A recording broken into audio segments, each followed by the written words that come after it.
እንደውም ዛሬ የምናስበው እጅግ የምንወደው የሚያሳዝነን በእውነት አንድ ልጃችን የቤተ ክርስቲያን እንቁ ልጅ በእውነት እሱ ይስበክ እንጂ እሱ ያስተምር እንጂ እሱ ያሳምረው እንጂ በእውነት ዛሬ ከመካከላችን ተለይቶ እናስበዋለን። ዘላለምን በእውነት እንደ ስሙ ወደ ዘላለማዊው ሕይወት የሄደው ዘላለምን አንረሳውም መቼ።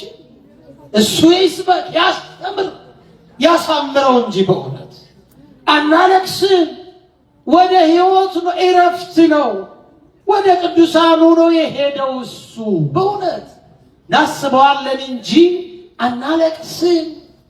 ስለ ራሳችን ነው የምናለቅሰው። አዎ ቤተ ክርስቲያን ታዝናለች፣ እናዝናለን። እንዲህ አይነት ልጆች ስታጣ እንቁ የሆኑ ተሸሽጎ የኖረ እዩኝ ሳይ ተደብቆ የኖረ ዘመኑን በሙሉ ወንጌል ሲሰብክ የኖረ ልጅ በእውነት ዛሬ የጻድቁን እረፍት በምናስብበት ቀን የእሱንም እረፍት እናስባለን። ዛሬ በእውነት እግዚአብሔር በቅዱሳኑ አጠገብ ያሳርፈው፣ በቅዱሳን አጠገብ ያሳርፈው። አንረሳውም። በልባችን ይኖራል። በእውነት ይቅርታ ዛሬ ስለሰማን ነው። እጅግ የሚያሳዝን አስደንጋጭ ዜና ስለሆነብን ነው። አው እንዴት ይረሳል? የወንጌል ገበሬ የአውደ ምሕረቱ ኮከብ በእውነቱ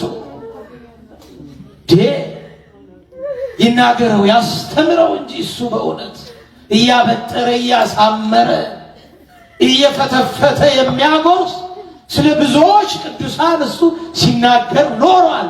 ስለ እሱ አሁን ማን ይናገራል? እንዴት እንናገረዋለን? እሱ ወደ እረፍት ሄደ። ለራሳችን እናልቅስ፣ እኛ ስለ ራሳችን እናልቅስ፣ ስለ ራሳችን እናንባ። የጎደለብን እኛ፣ የቀረብን እኛ፣ ወንጌል የቀረብ እሱ በቃል ብቻ ሳይሆን በሕይወትም አስተምሮ ነው ያለፈው። አይገርማችሁ? በሕይወትም የሚያስተምረውን ኖሮ ነው ያለፈው። እንኑር፣ እኛ እንነሳ፣ እንንቃ። ከተኛንበት አልጋ ተነስተን አልጋችንን ተሸክመን እንጓዝ ወገኖቼ። ከተኛንበት ደዌ እግዚአብሔር ያንቃ። መቼ ነው ንስሐ የምንገባው? እኛስ መጠሪያችን እንዴት ነው? ልጃችን እኮ ድንገት እኮ ነው ሄደው። ሰዎች አገላብጠውት ምን ይህን ይሰማል፣ የቱ ጋር ይወጋል፣ የቱ ጋር ይፈልጣል፣ የቱ ጋር ይቆርጣል ብለው እኮ አይደለም። ድንገት ነው ሄደው። እንደውም ስሰማ በእግሩ ሆስፒታል ሄዶ ከትላንት ወዲያ በእግሩ ሆስፒታል ሄዶ ትላንትና አረፈ። እንዲህ ነው እንግዲህ አጠራር። እኛስ እንዴት ይሆን የምንሄደው? ስለ ራሳችን እናልቅሳው። አዎ ከእግዚአብሔር የተለዩ ሰዎች ማልቀስ ይገባቸዋል። በኃጢአት የምንኖር እኛ ማልቀስ ይገባናል። ስለማ ስለ ራሳችን። አዎ በኃጢአት ደዌ ለተመታን ለራሳችን ነው ማልቀስ የሚገባ። ቤተሰቡን ያጽናል፣ ቤተ ክርስቲያንን ያጽናል፣ ሁላችሁንም ያጽናችሁ። የበረከት በዓል ያደርግልን። የጻድቁ በረከት በሁላችን ላይ ይደርብን።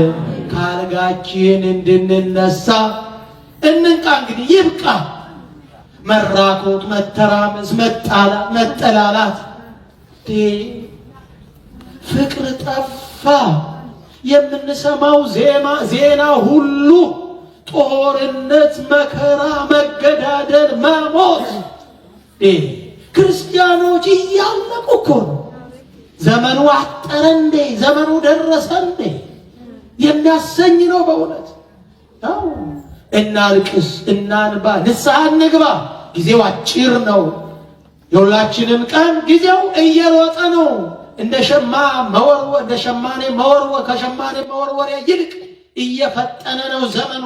ስለዚህ ንስሐ እንግባ ወገኖቼ። ወደ ስጋው ወደ ቅዱስ ሥጋ ወደ ክቡር ደሙ ቅረቡ፣ አትፍሩ። ኑ ወጣት ኃይል፣ ጎልማሳ ኃይል ሁላችሁም ቁረቡ። ካልቆረባችሁ ድነት የለም። ንስሐ ካልገባችሁ ቅዱስ ሥጋውን ክቡር ደሙን ካልተቀበላችሁ ድነት የለም። አዎ ተጫውቶ ተጫውቶ ተጫውቶ ኮከብ ተጫዋች ቢባል አንድ ሰው ጎል ካላስገባ ዋንጫ ያገኛል? እስቲ ንገሩ። ያገኛል? ኮከብ ተጫዋች ይባላል፣ በቃ ይወራለታል። ዋንጫ ግን የለም። መጾሙ፣ መጸለዩ፣ ማስቀደሱ፣ መመላለሱ፣ ጽዋው፣ ሌሎቹ ወንጌል መስማቱ፣ እነዚህ ሁሉ ኮከብ ተጫዋችነት ነው። እሺ ጎሉ ምንድን ነው? በሉ ጎሉ ምንድን ነው? ዋንጫው ምንድን ነው? ቅዱስ ሥጋው ክቡር ደሙ ነው ወገኖቼ። እስካሁን ስንቴ ሜዳ ውስጥ ሮጣችሁ፣ በቃ ደግሞ ወደ ጎል ተጠጉ።